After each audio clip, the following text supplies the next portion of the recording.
Hey guys, what is going on? It is Spherical here. We are back with JoJo's Bizarre Adventure, Stardust Crusaders, Part 3, whatever you want to call it, episode number 30. We're in the 30s now of Part 3. So, before we get into it, everyone's favorite Spherical Film segment schedule. So, for JoJo's, I'll show it up on screen right now. We are going to be having a temporary change for 3 weeks. We're not changing anything else beyond that, though. I think I mentioned it last episode on how, again, I need to fit in a bunch of 7 Deadly Sins, and I said we were probably going to take a break from the show for maybe a week or two for that. I decided instead of that, instead of breaking up, the pacing and everything and taking a break, why not just cut out, Tuesdays for a couple weeks, and then, we can fill in the 7 Deadly Sins there, and we'll be back to normal after 3 weeks. So there's a schedule. Again, so basically for 3 weeks, we're only doing 1 episode of the show a week. If you're wondering, well, why JoJo's? Why did we have to lose an episode for JoJo's? Well, it's mostly because, again, this has been the longest running reaction series. I think it's all the other shows were just starting up now. They're fresh, they're new. This one, I feel like it needs a little bit of a slow down in pace, a little bit of a break per se for a little bit. And then we'll be right back into 2 episodes a week. On the week of the 15th or the 22nd for you guys on YouTube. Again, YouTube is just 1 week behind. Other than that, they're the exact same schedules. So, anyways, that's fun. I think this is the second. No, I still have to talk about it in Psycho Pass later today, and then I'll be finally done talking about all the schedule changes. No, wait, I think I've already talked about it for Psycho Pass. I think this was the last show that I had to talk about the schedule for. Anyways, I know you guys who watch all of my videos are probably ready to punch a hole through the wall because I've had to talk about this for every video I've done this entire week. Because I know if I make an update video, not everybody's going to watch it. So, it is what it is. But Stardust Crusaders. So, I didn't even have my notes prepared or anything. Last time on, where are we here? Anyways, I'm all over the place. Last time on, again, we have the second part of the fight with Anubis. And yeah, that's basically what last episode was about. Again, we learned a bit more about that stands pass, and we learned about not more, but we learned again the name of Dio stand, the world. Again, we already knew it was probably going to be the world, but we didn't know for sure. So now we know for sure. I mean, I guess we still don't know for sure, because maybe the dude was actually wrong, or the sword was actually wrong, and that's not his stand, but it is. Yeah, I don't know where we're going this episode. I don't know if we're gonna meet a new stand. Oh yeah, the last episode ended off with the girl, some weird, good-looking girl who's definitely a stand user. So she's probably who we're gonna fight this episode. So, anyways, I'm ready to get into the episode. As always, link is at the top of the description. It'll take you to Vimeo. You can watch the reaction highlight there and then head back here afterwards for the post-episode discussion. With that out of the way, let's get into the episode.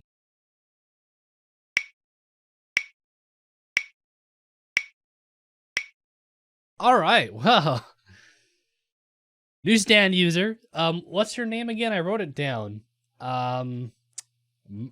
Mariah? Her stand is the diving Bastet. Bastet?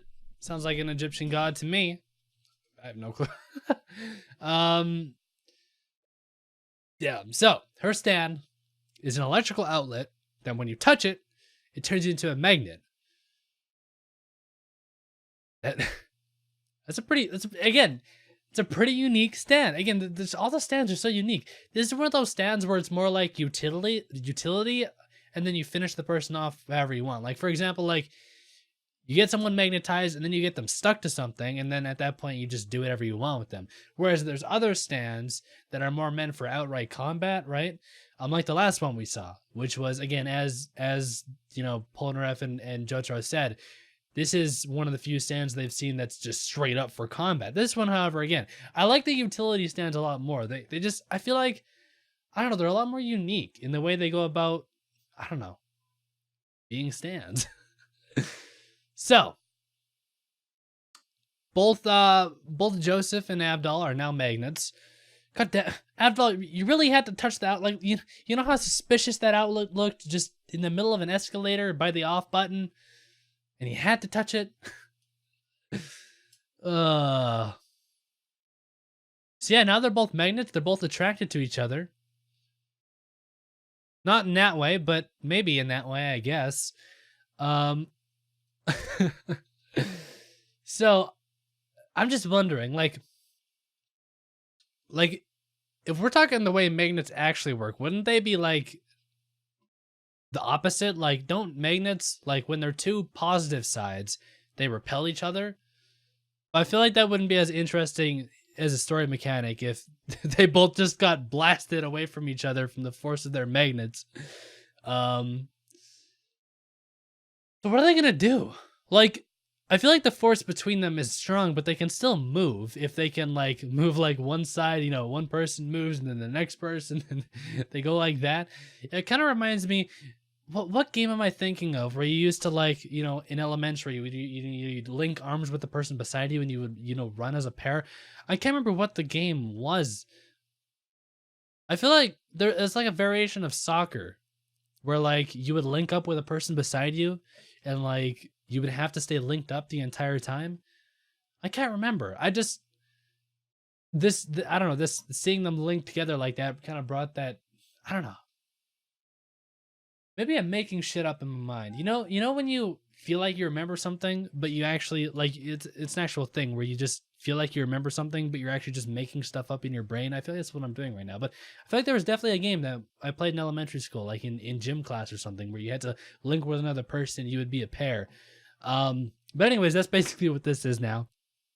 So, we had fan service. I mean, let's be real. JoJo's, in terms of like male fan service, that's what it is, the entire show, right? But for females, literally like the only other person I think who, you know, had fan service scenes that I can remember was Lisa. And that was like, what, 20 episodes ago ish? Well, actually over 30 episodes ago, considering Stardust Crusaders is at episode 30. I just think it's very unique that JoJo's Bizarre Adventure is a show that I can only think of like 2 fan service scenes that ever happened with females. The first one was when Joseph was spying on Lisa when she is naked, which is in retrospect kind of a weird scene. And then this scene with Mariah, and the interesting angles. I don't know, it's kind of refreshing when anime doesn't have to rely on a bunch of fan service. Again, though, this show has like the opposite where there's a lot of like fan service centered around like big bulky guys, right? So, and I guess that's harder to notice as a guy because like I don't notice it as much. You know what I mean? I guess it's weird to explain, but yeah, that was I guess it's refreshing. See, I've always said fan service is neither a bad nor a good thing, but it's refreshing. So, again, how are they gonna beat her? Again, I don't think like it's an overly hard stand to beat per se. Like I don't really think it's that strong compared to other stands. I think it just has so much utility that, you know, I don't know, you're gonna have to think outside the box, you know what I mean? But again, the problem is you have to chase her. You have to like get to her to be able to defeat her. The problem is she's clearly leading them to places where they're gonna be trapped, right? Like she's clearly like looking around the corner, looking back to make sure they're following. She can lead them in a place where there's a bunch of metal or, you know, a women's bathroom or stuff like that. You know what I mean? So I don't know. It is a tough stand to beat. I don't think it's like outright strong as a stand, but I think, you know, with the right user, it can be very tough to defeat. And I think that's what we're seeing here. The stand itself, I don't think is super strong, but it's Mariah paired with her stand that's a tough foe to beat. You know what I mean? That makes sense? I think it makes sense. Again, I kind of talked about it in the reaction. I haven't really like officially ranked the 4 openings so far that we've gotten because it's just so hard, but man, if this isn't my favorite opening so far, it has to be my second favorite. I think this is the only show so far where I could genuinely rank any of the openings as my favorite. I don't know which one is my favorite. And because of that, I think this one just has to be the best because, well, you have opening 1, which is amazing. You have opening 2, which is amazing. You have opening 3, which is amazing. You can't decide which opening you want as your favorite. Just put them all in one. So I feel like just by that logic, this has to be the best opening so far. I don't know, though. Again, it's too hard to say. I really like. I just really hope that we get an opening that's just definitively better than the rest. But I don't think that's possible because they're all like as good as they can be. So how can one be better than the rest if they're all at a at 100 out of 100? Like I can't go to 101 out of 100. They're all at that maximum score. So I don't know what to say. The ending though, again, the ending. I feel like this ending you can kind of miss me with. It's very average. And again, I'm kind of saying this after having seen the opening and ending for a couple of episodes now. But yeah, anyways, I think that pretty much sums up this episode for me. Again, it's pretty obvious. Next episode, we're going to have the Diving Bastet Part 2, if that's what the episode, or maybe Mariah Part 2, whatever the episode title was for this episode. We're going to have the Part 2 next episode, and we'll see what happens. So anyways, I'll leave you guys off here. As always, if you guys want early access and or the full-length version of these reactions, click that link down in the description. It'll take you to patreon.com/sphericalfilms, and you can check that out there. But with all that out of the way, again, quick reminder, we won't be back on Tuesday. We'll be back in 1 week from today on Friday with episode number 31. Until then, peace out.